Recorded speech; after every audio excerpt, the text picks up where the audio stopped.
Hi everyone and welcome to the High Impact Medicine podcast. In each episode of this series, we talk to a medical professional who is pursuing what they consider to be an impactful career alongside or learning from previous clinical practice. We'll discuss their journey from med school, the impact of their work, and their advice for anyone interested in going into the same area. Dr. Henry Howard is a junior doctor in Australia who donated 50% of his income in 2021 to charity.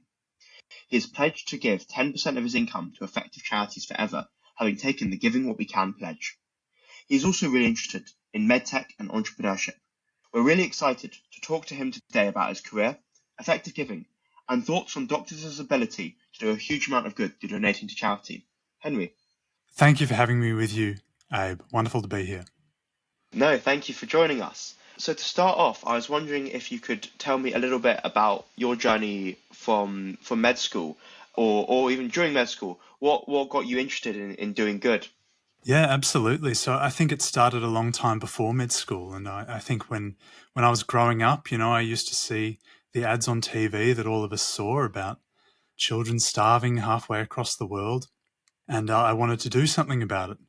I saw ads in particular for things like the Fred Hollows Foundation, this organization that goes out and does cataract surgery, restores people's sight, changes their lives. And I thought, well, what an amazing thing. Like a lot of young people, I was very idealistic. I wanted to change the world, make the world a better place. And that kind of never went away. As I went through undergraduate, I really started thinking pretty critically about, well, what is the best way to do this?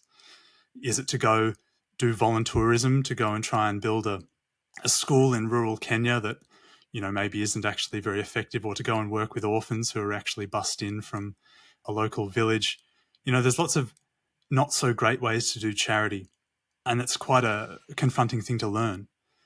But it also really made me, when I realized that there are better and not so good ways to do charity, it really made me want to try and figure out which the best ways are. And of course, when you start going down that road, you come across ideas like effective altruism and the works of Peter Singer, The Life You Can Save, organizations like GiveWell and Giving What We Can, groups of effective altruists, people out there who are really just trying to do good in the best way possible. And that was a very appealing idea to me. So it was always very theoretical as a student because I didn't earn any money, as students tend, to not to do. So I suppose my first actual practical experience of effective giving was during med school. I found an opportunity for some fundraising, and that opportunity was while I was studying in Brisbane, up in Northern Australia.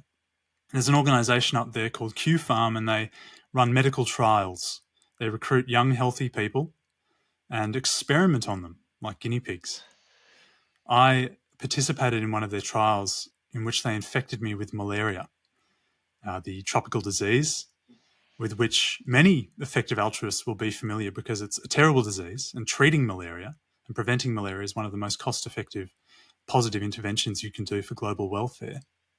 I got malaria by choice. It was an absolutely fascinating experience. And they cured me. First, trying with experimental medications that they developed in Geneva. And then when that sort of worked, but not quite, treating me with the standard treatment. It was an incredible experience, and they paid us, an extortionate amount of money, really, for our time. They paid me $3,000 for the few days that I was in hospital.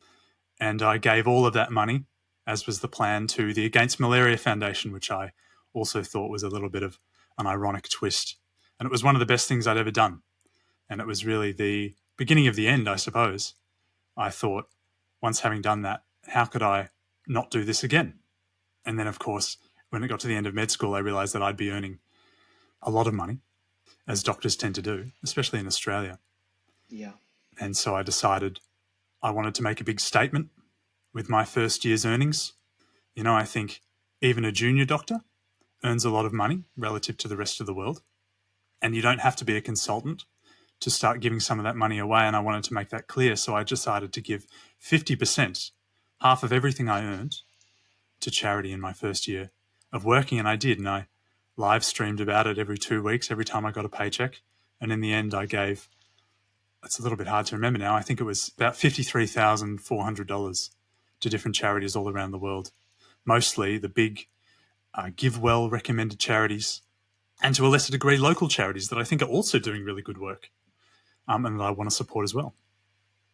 Wow, that's amazing. So excited to hear about all the cool stuff you've done. I guess first touching on you're the first thing you spoke about when you enrolled in the clinical trial. That must have been, I guess, a really scary thing to do. What sort of motivated you to do that? Because I guess maybe that I don't think that would be something that everyone would feel able to do. Did you feel a sense of obligation when doing that, or just an opportunity to do a lot of good? I suppose the $3,000 that they offer is the carrot on the stick there.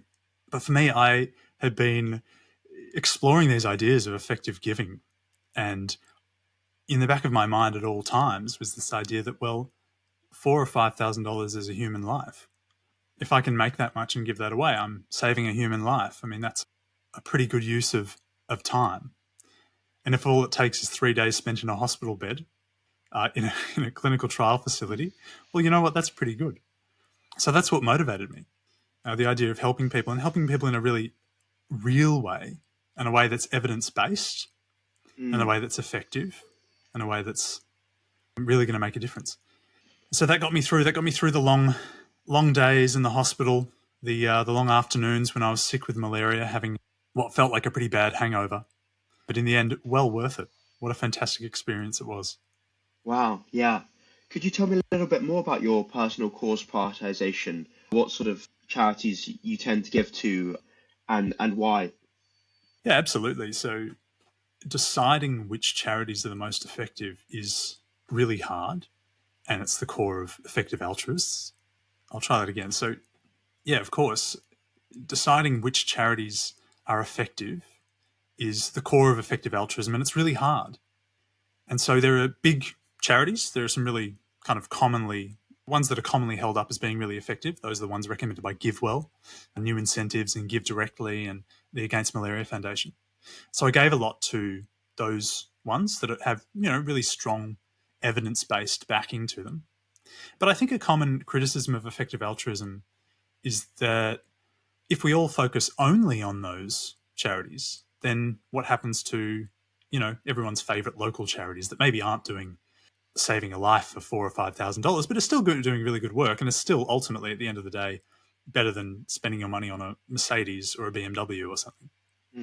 And so my response to that was what I called the pyramid scheme, which was really just a way of saying I was giving the most to what I thought were the best charities, the ones backed by the strongest evidence and which were the most cost effective. And these are the charities like the Against Malaria Foundation, New Incentives, which incentivizes parents to vaccinate their children, or Deworm the World, which provides deworming medication to preschool children or primary school children to deworm entire communities of infectious helminthic parasites. These are really cost-effective charities, and I gave a lot to them. And then further up the pyramid, good charities that are doing really good work, but maybe are not saving lives for $4,000 a piece. Right. But which are still, I think, really valuable to give to. And I think expressing the idea that, like everyone's favorite charity is still worth giving to. Yeah. It's just that if you think that giving to, like your local community organization so that they can renovate their kitchen is valuable, then like surely you also must think that it's probably 10 times as valuable to give to an organization that's distributing mosquito nets in rural Tanzania. Like it's give the most to the best and still give to the great as well.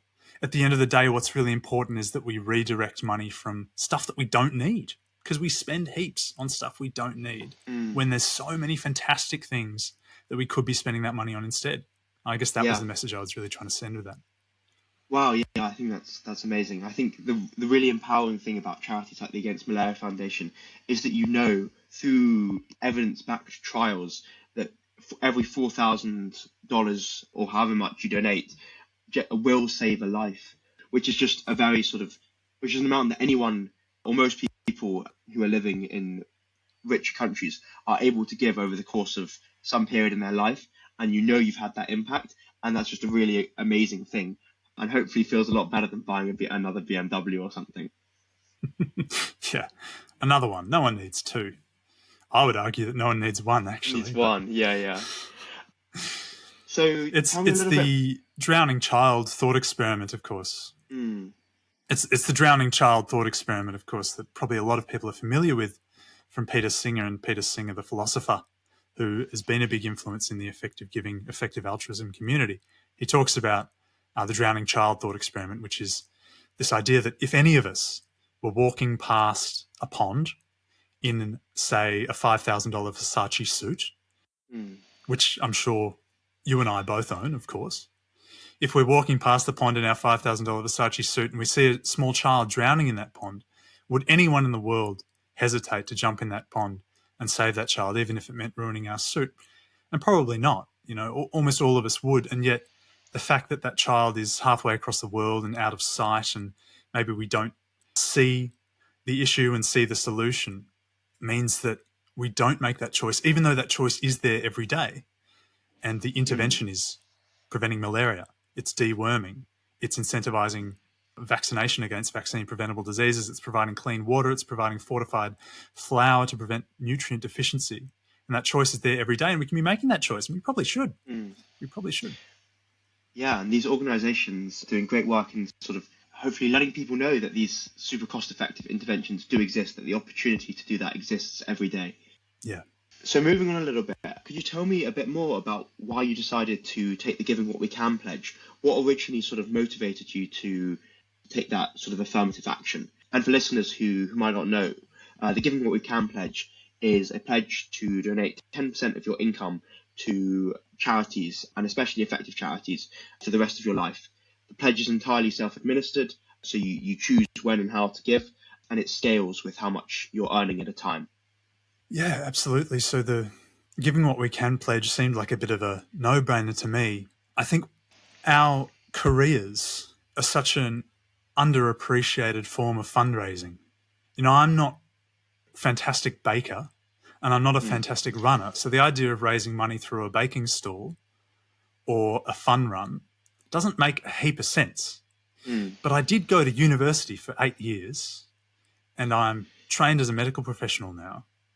And medical professionals get paid pretty well. And so if I just pick up some extra shifts and use that money and donate that to charity, that's actually a much better use of my time than fundraising in any other way. And not only that, but you might argue that doing that work is actually a good in itself. Some people might argue that doctors do some good, regardless of whether they're giving to charity or not. I just think the idea of using our careers as a means of fundraising is fantastic, and it makes so much sense, and it's something that we all could be doing. And all that you have to do in order to turn your career into a fundraising exercise is just start giving a portion of your income to charity. 10%'s a pretty reasonable number. I think it's a pretty modest number, really. You can easily, even a junior doctor like me can give 10% of his income away, and I'll still be in the top 1% of income earners in the world, I'm sure. 50% was the aim for my first year because I thought that was maybe a little bit more radical and still was very achievable, and I still lived very comfortably. I love the idea of pledging, though, with the other 7,000 people that have made that Giving What We Can pledge. Maybe it's more now since I last checked. But I love the idea of pledging as a group because it does amplify that message. It's not just me doing something completely wacky. It's me and 7,000 of my friends doing something that all of a sudden maybe isn't so wacky after all. Maybe it's something that perhaps all of us could consider doing. I think that group effort sends a really powerful message. Yeah, you join this amazing global community when you do it and connect with some people that you know. I guess one thing that comes... No, not a whole lot that I know. I suppose I might just add that I really feel like there's a huge power in spreading a message and making a public pledge like that. And I really do think that when you give to charity, you do good twice. This is something I learned over the course of the year. You do good twice. You do good once when you give through an effective charity. That effective charity does fantastic work. But then you do good a second time when you kind of spread that message around and you just normalize the idea of giving, of just making a little bit of self-sacrifice to make the world a better place, and to normalize the idea that, we don't all have to just be running the hamster wheel rat race as hard as possible to try and get as much for ourselves as possible. We can actually be giving a little bit of what we probably don't really need to people that really do need that. And I think sending that powerful message out and normalizing the idea of being a little bit selfless actually has a really powerful effect. It's super difficult to measure, so you probably won't see it quantified on any GiveWell analysis. But I have a strong suspicion that it's actually a really powerful effect that we often underappreciate. Yeah, for sure. I guess one thing that comes into my head is that there's probably for a fair number of people who taking the giving what we can pledge is not so intuitive. I agree with you. It's an amazing thing to do. But what sort of concerns do you think people might have before taking the pledge? Or are there any reasons why someone might not want to pledge? Well, certainly if you're the median worker in Madagascar who earns $800 US a year, you may not want to give 10% of that because that's not a lot of money. We often underestimate how well off we are in the wealthier parts of the world. But certainly my point there is that people who don't earn a lot of money, 10% can be a heap. Look, if you're just scraping by, you can't be giving 10% away. Yeah. But certainly for a lot of us who are pretty well off and maybe earn a little bit more than we need, 10% is a pretty reasonable amount to give away. So definitely there would be that holding some people back. The idea that, 10% is actually quite a lot. It's thousands of dollars a year, maybe tens of thousands of dollars a year, depending on how much you earn. Yeah. And that can be a real burden on people. And I would never recommend people, give more than they reasonably can. I think another hesitation perhaps is it just feels, I think there is perhaps a sense that maybe you're being a bit of a sucker. Like you're giving 10% away. Well, why would I do that? I just keep it for myself. And that's best for me. No one else is doing it, so why should I? And I think that's certainly a very natural reaction. But I also think that doing what's good is the right thing to do, regardless of whether everyone else around you is doing it or not. Yeah, for sure. And I think another thing that the financial security point and like the fact that it's new and difficult are two really sort of common things. Another one I've heard sometimes is, I think I'll give anyway. I don't need a pledge to bind me to anything. I'm a good person. I'll probably give to charity anyway. Yeah. So what kind of thing might you respond to someone who's worried about or doesn't see the need for a pledge? Yeah, sure. So I think that's a good point. And I think giving what we can actually has some data that suggests that people who do make the pledge are a little bit more likely to follow through on that promise.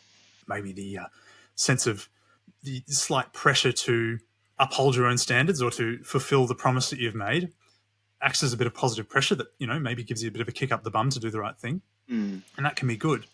But I suppose I just go back to my earlier point of there is an incredible value in just contributing to this movement of doing good. And I think a huge group of people that are doing the right thing and being quite vocal about it and being public about it and making a public statement saying, this is what I'm going to do, has a really powerful effect. And I personally am very excited to be part of that. And I think other people should too. But yeah, it's a scary thing. Look, promising to give 10% of your income to charity for the rest of your life. Can you really promise that? What if something terrible happens? Yes, it's true. But I suppose it's a non-binding promise. And for me, I think 10% will always be an achievable amount that I can comfortably give away without sacrificing quality of life and really without sacrificing security as well. I think I'll always have enough money saved up and enough money coming in to live very comfortably with 10% or more given away. Yeah, brilliant. I suppose I might add as well, I often think, I'll just add that, a lot of people might say, 10%'s a lot. How can you promise to give that away forever? And my response to that would be, 10% is quite a lot. But if you're in the top 10% of income earners in the world, and you can't give away 10% of what you're earning, like what are the other 90% of the world surviving on? I think it's very easy to underestimate how well off we are. And I think one really useful tool is the giving what we can, how rich am I calculator. And it's really fun to pop in your income and see what percentile of the world's incomes you're in, and it's often a lot higher than people realize. People will Yeah. say, oh, well, I couldn't give 10% away. How would I send my kids to private school? Well, no one in Madagascar sends their kids to private school. Like, the Yeah. rest of the world is surviving without this stuff. So we probably can too, and we can be doing Yeah. great things while we do. Yeah, for sure. I'll pop a link to that in the description. And I'll also, for anyone who's interested in finding out more and hopefully taking the Giving What We Can pledge, I'll put a link there too.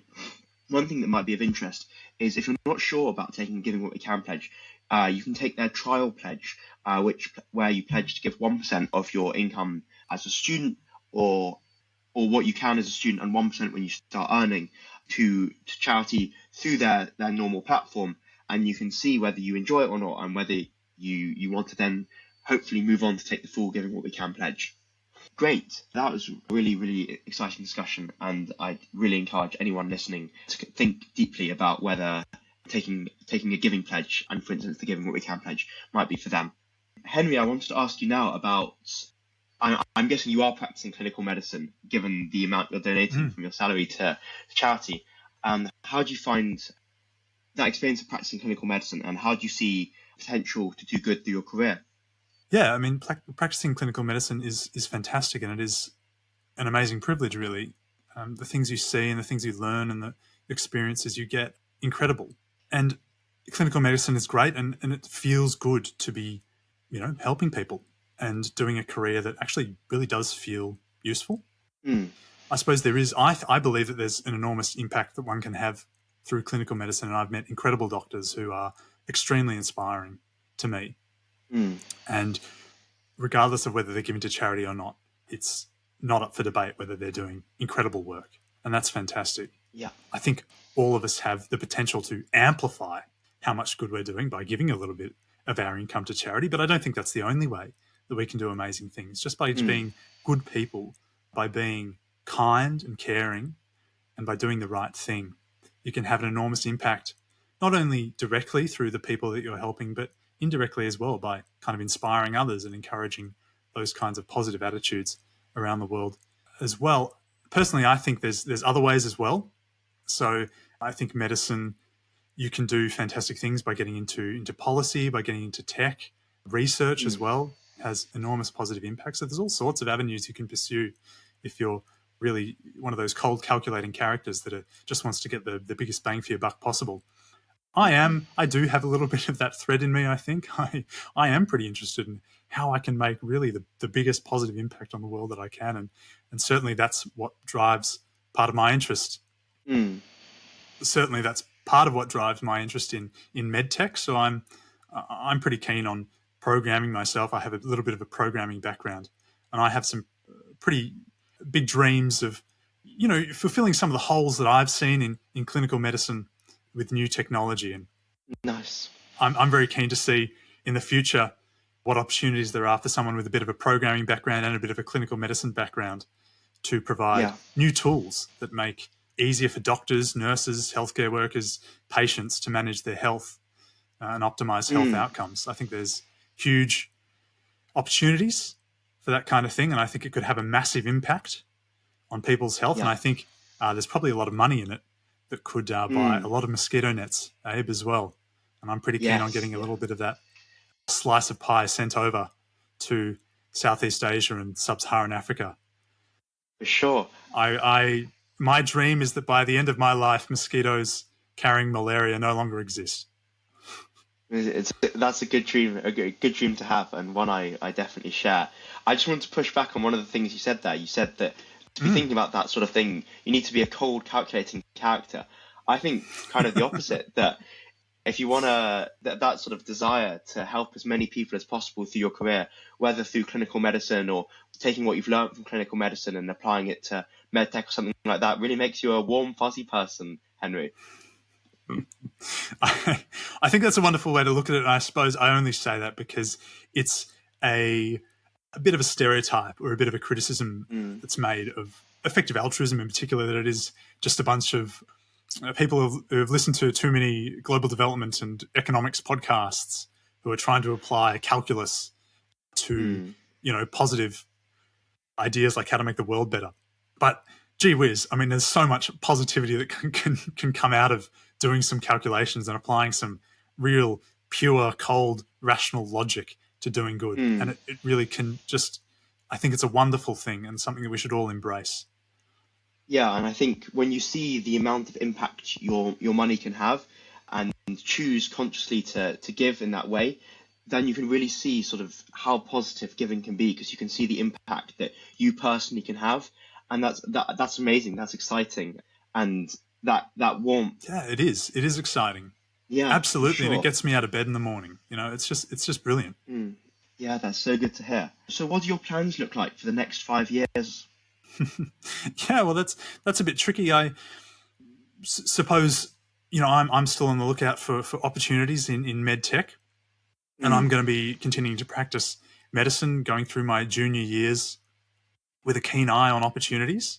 I've already done some work in machine learning with some radiologists in Melbourne, applying machine learning to basically replacing the radiologists themselves. I thought it was very bold of them to be producing the algorithms that would put them out of work.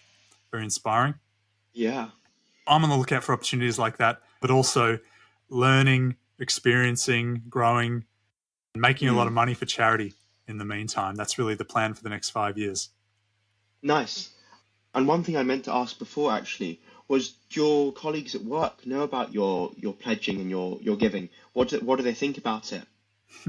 So all of last year, I was being incredibly annoying on social media. All of my social medias, I was live streaming every fortnight. It was impossible for anyone that was attached to me on Facebook or Instagram or Twitter to have not been aware of what I was doing.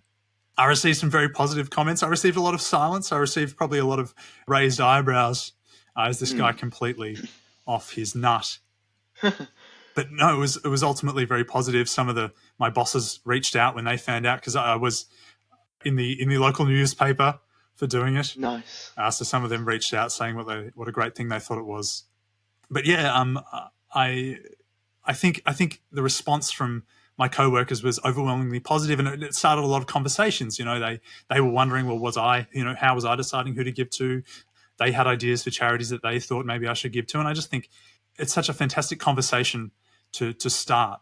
I think it's often really difficult to advertise your charitable giving because it makes you feel like you're doing it for the wrong reasons. Like by broadcasting it to the world, you're doing it because you want plaudits. Yes. But often the most benefit comes from doing that because it starts conversations, and for every person you inspire to do the same thing, that's as good as you doing it. That's as good as if you were doing it yourself. Yeah, I think that's absolutely true. It feels obnoxious going out and telling everyone what a good boy you are for doing this thing. Yeah. Oh, how noble it would be to just be silent about it, to just give quietly and not tell anyone. Very noble, but ultimately not as effective. I think spreading the word, being a bit of a knob, going out and saying, look, this is what I'm doing, this is what I believe in. Some people will think you're being a bit of a dick. Some people will think you're being self-aggrandizing. And I suppose in a way you are, but I think it's for greater good, because when you spread the message and you kind of show people that this can be normal, we can all do this, I think that has a real snowball effect, potentially. You're inspiring other people to do it, who then inspire other people to do it. Your effect can be amplified many times than if you just stay silent. So yeah, it's hard. It's hard to advertise yourself a little bit, but I think well worth it. Well worth it. For sure. And so for any medical student or doctor who's interested in finding out more about effective giving or trying it themselves, what advice might you give them? Yeah, well, I'd advise you to look up GiveWell. I'd advise you to look at The Life You Can Save, which is Peter Singer's organisation and book. I'd advise you to look at Giving What We Can. These are all avenues into the whole effective altruism space that will give you an idea of what kind of charities are out there and what kind of impact you can have for relatively small amounts of money. Cool. And are there any ways to sort of test out if effective giving is for you? Maybe if you didn't want to take up the Giving What We Can pledge straight away after this podcast? Oh, well, sure. You can go and do a clinical trial, get an infectious disease, and then give some of that money to charity and see how it feels. I think it'll feel really, really good from experience. But no, I would recommend anyone just kind of go and have a look around and see what charities are out there. Have a go. Does giving feel right, or does it feel weird? Have a chat to other people, meet up, see what local groups are out there. There's fantastic groups popping up. There's effective altruism medicine, and now there's high impact medicine as well. All sorts of fantastic groups of people with the same ideas, and always willing to bounce ideas off each other and argue and debate and try and come up with what is the best way for us all to make the world a better place. Yeah, I think having conversations with people who are already thinking about this or doing it is really helpful. Before I took the Giving What We Can pledge, I had a couple of conversations with people who are doing it, and I just sort of chatted through a load of uncertainties, and that just made me a whole lot more sort of sure and confident that it was something that I wanted to do. So I definitely echo that advice. Mm-hmm. And last question, for anyone who's interested in learning more about effective giving, why they should give, or where they should give, what would be your best recommendations for things to read or to listen to? I suppose the things that have had the biggest impact on me have been The Life You Can Save, which is the book that Peter Singer wrote, reading through GiveWell's recommendations and their reports on different charities that are out there. And then if you have charities of your own, a lot of people have kind of their own favourite charities that work locally in their own communities or their own country. Go and have a look at those organisations and kind of, try and dive a bit deep, see what programs they actually run and see, is there evidence for those programs? Do you believe that those programs are doing good work? And, think critically about what impact those charities are having. And I think that's a great way to try and make a start on giving really effectively. Brilliant. We'll pop links to all of those in the description. Thank you so much, Henry, for joining us today. It's been really inspiring to chat to you about effective giving. I really hope that for listeners, it might be something that you're interested in, and I'd encourage you to keep thinking about whether it could be for you. It's been an absolute pleasure, Abe. Thank you so much.